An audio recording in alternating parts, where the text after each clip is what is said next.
about the importance of celebrating Canadian history during Black History Month? Well, it's incredibly important to celebrate Canadian history and recognize Black Canadian history because it's not often taught mainstream unless there's higher populations of Black people, yet all of our history is so important. And I think that celebrating and recognizing Canadian history really speaks to the different issues that are impacting the country. And once we build that understanding of what really makes up the Canadian mosaic, who are Canadians, how Canadians came to Canada is all really important. Canada, we have an image in the world of peacekeepers and being diverse and united, which is true. However, we do have to recognize that there was 200 years of slavery here, that we did have segregation. In Ontario alone, the last segregated school for Black people and white people closed in 1965, and the last segregated school in Canada closed in 1982, which is not that far from this day today.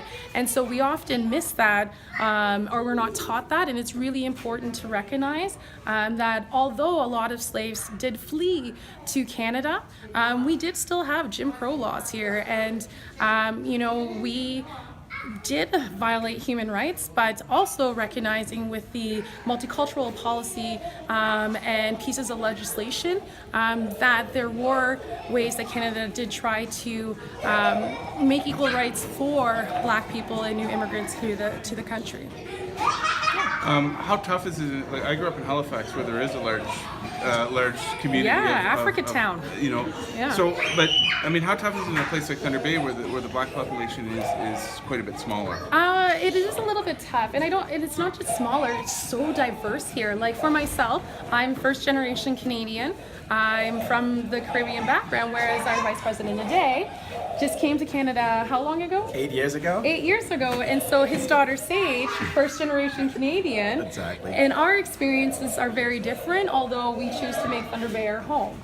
So maybe talk about your experiences in Canada as compared to maybe Colleen's. Yeah, even before moving to Canada, it's a dream of a lot of foreigners to make Canada their home, and I made a journey from Nigeria to Finland, and coming to Canada wasn't a no-brainer because it's one of my dreams to make it my home. So when I was coming here, I actually know what I'm getting into.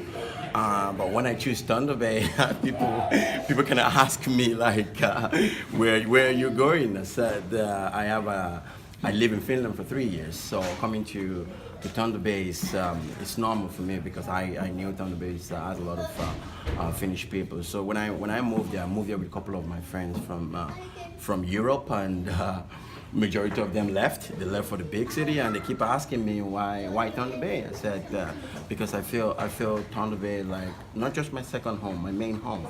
Because when I travel back home, it still feels like home, and when I'm in Thunder Bay, I still feel like home. So to me, there's no two homes, just one home, and it's Thunder Bay and Nigeria. So.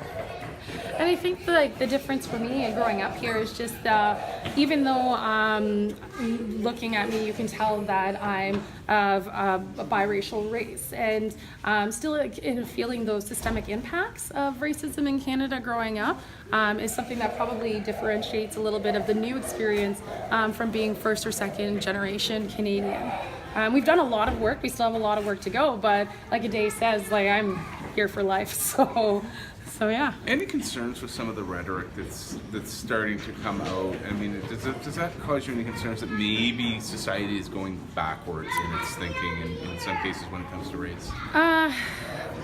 There's a lot of rhetoric depending on what you're talking about, provincial, municipality, or federally. And so depending on what level you're looking at, people might hold both views that yes, we're making progress forward, and maybe no, we're making a few steps backwards.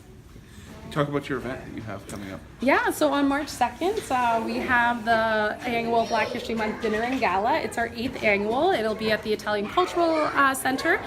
This year, we're really excited. We have 2 performers coming in. We have Coffee Man, who is originally from Ghana, yeah, so West African. And then we have Glenn Williams, also known as Rock Calypso, from Ochos Rios, Jamaica, coming in to perform as well. So we've got nice, exciting new dynamic performances. Our menu is still authentic but a little bit different. We've got jollof rice, we've got jerk chicken, we're going to be doing a Haitian bean soup, And then of course we have our silent auctions, our raffles, DJs and dancing. It's a family event. And then most importantly, we get to give scholarships out to our recipients from the CAMAT Scholarship Fund to support students that are in Thunder Bay with the cost of education. And how do I get tickets if I want to go, and how much are they? And Yeah, so tickets are $12 for under 12. It'd be $35 for students and $50 general admission. You can get your tickets online, www.camatnetwork.com. You can go to our website, send us a message. We can meet you in the community, or you can come to the John Howard Society or Thunder Bay Multicultural Association to purchase your tickets. But correct change is needed.